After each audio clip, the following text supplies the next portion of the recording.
So, anyway, the Bourne Legacy. Yeah. Right out of the gates, I'm going to say this. Least favorite of the Bourne movies. Yeah, 100%. This is the weakest link in the series. But time has changed for me. Okay? Because for the longest time, I didn't like anything in this movie. I've said before, and I'll say it again, like, I think it would have been a better movie if it wasn't the Bourne Legacy, if it had no ties to Bourne. If it wasn't Bourne, if it had any other title, this would be a really good action movie. However, having said that, when I rewatched it with, like, and total clean slate, like, just saying, okay, look, because I love Jeremy Renner. I think he's great. Mm-hmm. You know, and everyone in this movie's great. You know what I mean? The first hour of the movie is actually really good. It's really good, and it's really different from anything in the trilogy. That's right. And I think that's one of the things where when I first watched it, I was... Because you're comparing it feels totally different. And you're comparing it, and part of it, you're also comparing it in a negative light, because you really just wanted to see another Jason Bourne movie. You didn't want to see Bourne Light, or Bourne Jr., or Aaron Cross. Yeah. You know? Don't cross Aaron Cross. Yeah. You know, and never mind the fact that isn't Aaron Cross like one of those...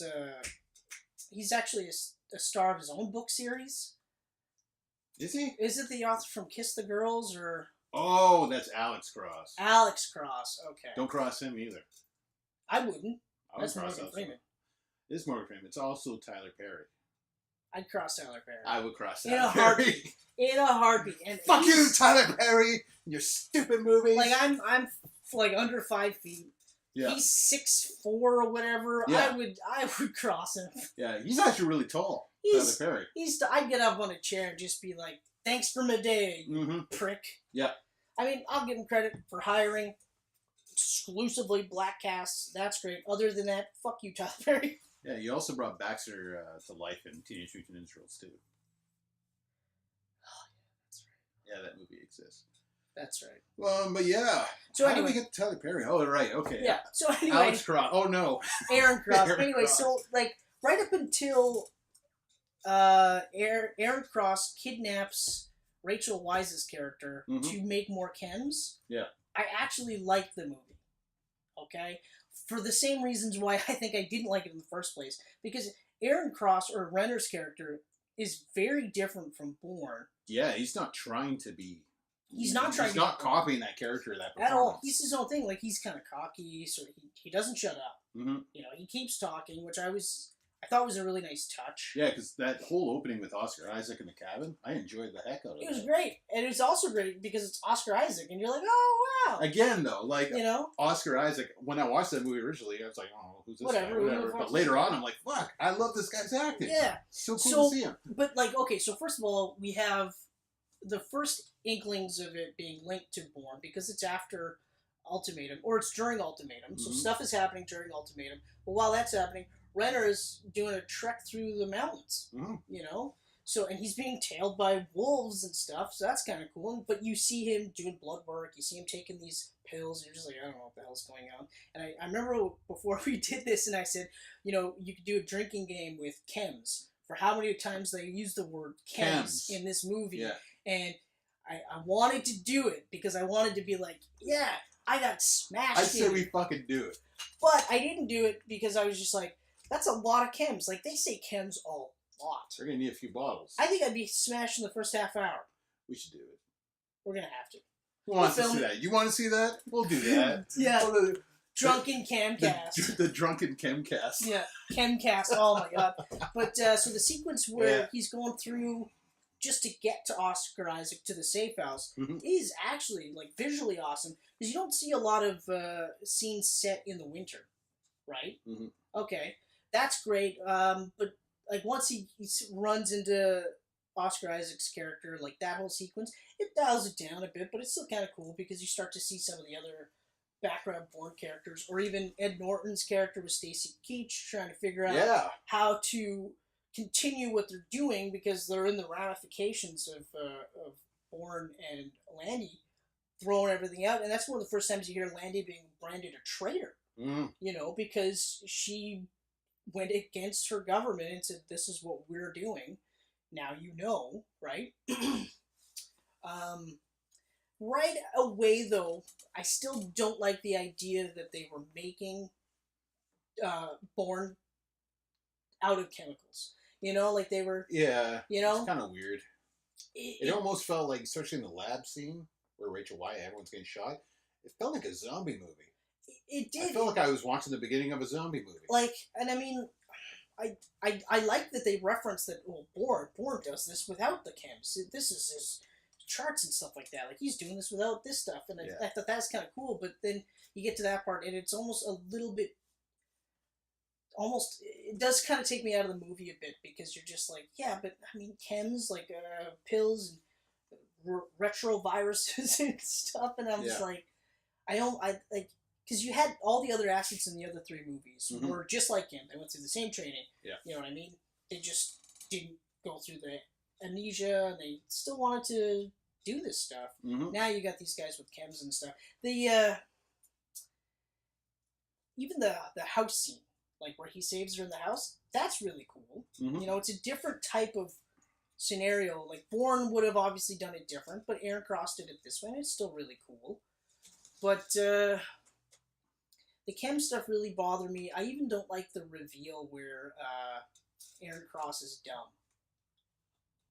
Like, his original character, because his name's not Aaron Cross. That's his asset handle. Yeah, his Bourne name. But I didn't like they tried to do like a Bourne-esque reveal, and it turned out that he was just really stupid. So they gave him the chems, and he went through the programs. Now he's really smart. But that's what it is, though. That's what it is. They fudged his IQ. Remember, like You're a fucking idiot. And I remember just being like, "Oh, that's how I'm supposed to be endeared to you," because he's not like a really likable guy. Like, he kidnaps her for these chems, right? Like, it's not like Bourne and Marie, where you're just like, you see the connection.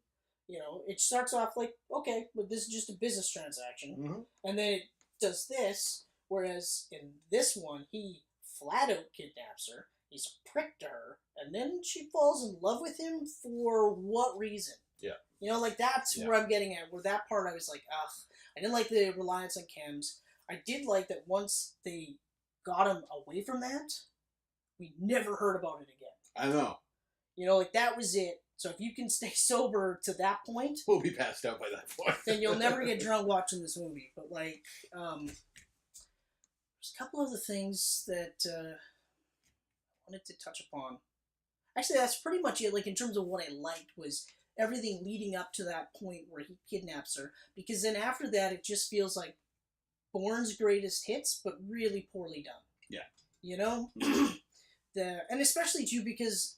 with the heightened security, they were able to get from America to somewhere in Korea, where this plant is, without being caught. And I was like, that makes no sense, because she does nothing really to change her appearance. He puts glasses on, and unless you're in a DC movie, that doesn't fucking work. If I put glasses on, people aren't going to go, where did Chris go? Yeah. They're going to go, oh, Chris, I didn't know you wore glasses. You look like Matt Damon in Team America with glasses on. But you're a smarter Matt Damon. Yeah, you are a much more smarter looking Matt Damon. Anyway, but like, but yeah, and even the Larks program, or was that the guy's name, Larks, the Korean bad guy that was chasing after him. I think so. I'm gonna be honest. I looked at my phone a couple times during this movie. Yep. I was like, it's a good action movie. It's a pretty poor Bourne movie. It's a poor Bourne movie because they really tried to make it a Bourne movie. Yeah. Because they got Doug Liman. We talked about him. Like, in terms of the act, like, even the directing, I was like, is it just in this movie? Yeah. Well, Tony Gilroy directed it. That's right. It was Gilroy. He stepped up to direct. That's right. But I give him huge kudos. I mean, he's not basing this off a book like the other three. For the first hour, I'll give him huge kudos. You know, and he did a good job directing. He did a good job directing. Towards the end, I feel like somebody stepped in and said, "Okay, so we need this, we need this, we need this," and he was in no position to say no. Yeah. You know, And partly because, like, he scripted the first Bourne, and he had a hand in scripting the other two Bournes. So, I mean, this is a guy, like, because if I remember correctly, he's the guy that's been wanting to get a Bourne movie made for a long time. Because he read the book and was like, we need this movie made. It was all him that kicked off the So series. I can understand him just kind of being like, okay, fine, you know, and putting his own stamp on it, and that's all well and good. It's just, it's a shame that, the movie ends up the way it ends up. Because, like, the only part that I really perked up on was the poor man's Bourne rooftop scene, which still visually looked cool, even though in my head I was just like, I've seen it done way better. Yeah. But the part where he slides through the two buildings, which I thought was really cool, and saves her at that point, I was like, okay, that's cool. That's a stunt that stands on its own merits.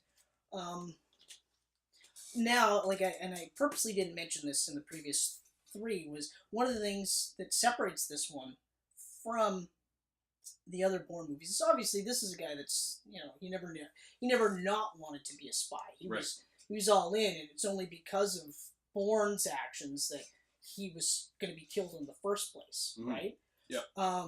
But he has no concerns about killing anybody. Whereas if you look at the body count, Bourne's body count is the highest in Identity and the lowest in Ultimatum. Because, like you said, because of Marie. Right. I think he kills a total of 9 people in the entire 3 movies. I believe it. And most of it, I think that it's 5 in the first one, 2 in each subsequent one. And it's only people that he has to kill. Yeah. It's no one else, right? Aaron Cross, I didn't do the count just because I didn't care enough to, but he's a little bit more freewheeling with it. But, I mean, that's fine because it's his character. You know, I mean, that he's supposed to be. The one that stuck out for me was Rachel Weisz being in this movie. Stuck out like a sore thumb.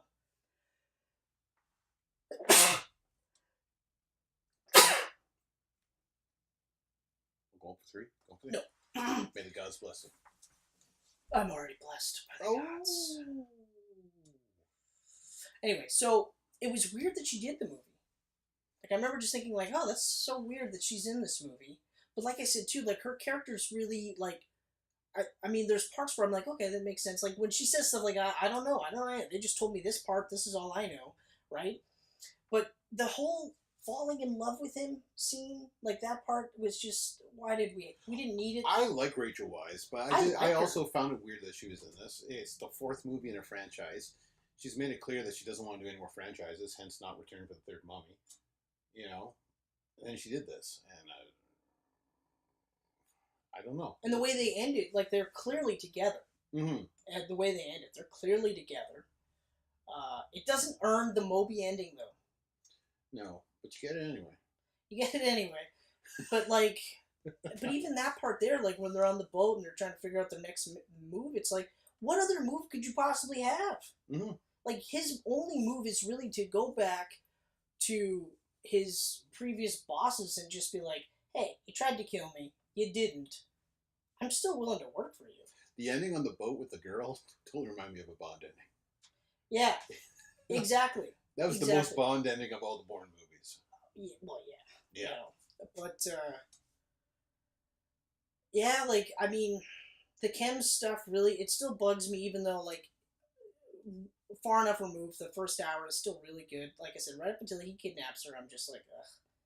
You know, and especially because, like I mentioned in the book, and even in the original Bourne movie in the 1980s, he kidnaps her, and I remember, like, just thinking to myself, yeah, but if I'm kidnapped, like, if my wife kidnaps me, right, and is basically saying, I'm going to kill you unless you take me here, well, I'll probably fall in love with my wife. I probably would. Someone else, completely, I'm just saying this because she watches this. Oh! Whoa! Whoa! Oh! Whoa! Are you hearing this, Michelle? What's it like being married to Puppet Matt Damon? The greatest move she's ever made. Really? I'm answering for her. Oh, okay, good. but, like, okay, like, if I'm being kidnapped, I find it really hard to believe that I'm going to fall in love with somebody just because they saved my life. The same person who endangered my life to begin My life would not have been any problems had you not kidnapped me. But now you saved my life. I love you. Like I love you too. And maybe, I think you're right there. You got really into that. But I guess it's that same sort of trope you see in movies all the time. Where I'm just like, yeah, but you started off here. How do you get to here? This doesn't make sense. So that's one of the things. I think if that was fleshed out better, I don't think I would have been. Yeah, everything about the previous trilogy is a lot more natural. Especially because, like I said, the first hour works really well, and then as soon as he kidnaps her, then it seems like everything's happening. Yeah. Like this. Quick. Right? And it's just like... And I didn't even care enough to follow hardly. Like, even when you get to the final scene where they're getting chased on the motorcycle, visually it's cool. I've seen stuff like that before. Yeah, that's... it's nothing too crazy. Pretty boring and chase scene. You also, coming off of 3 movies where each movie had at least one crazy fight scene. Yeah. You don't have that. You don't. You know what I mean? You do have a pretty cool wolf scene. You do have a pretty cool wolf I love that scene where he puts his tracker in the wolf. Yeah. It is cool. There's no way around. And the wolf gets blown up. Yeah. It's cool. It's really cool like that. Like I said, like in looking back at it and watching it now, if that movie came on and it was the first half, I'd watch the first half. Once you got to the second half, I'd probably be looking at my phone or trying to find something else on. And ultimately, if I couldn't find anything else, I'd leave it on. Because Renner still does a good job. It's just, if you're going to call yourself the Bourne Legacy, hit more of the templates. Don't just show Bourne in one part. Yeah. With the title, I kind of wish Bourne Legacy, if they're going to follow another character, it would have been coming off the aftermath of what Bourne did. Yeah. Rather than this is what's happening over here at the same time. And then ultimately this is happening because of what happened. Right. Because it's like right at the beginning, it's during Ultimatum, and then within I think 10 or 20 minutes, it's after Ultimatum, and then the movie progresses. Because what's the new program in Jason Bourne that they're talking about? But it's the new Treadstone. Oh, man.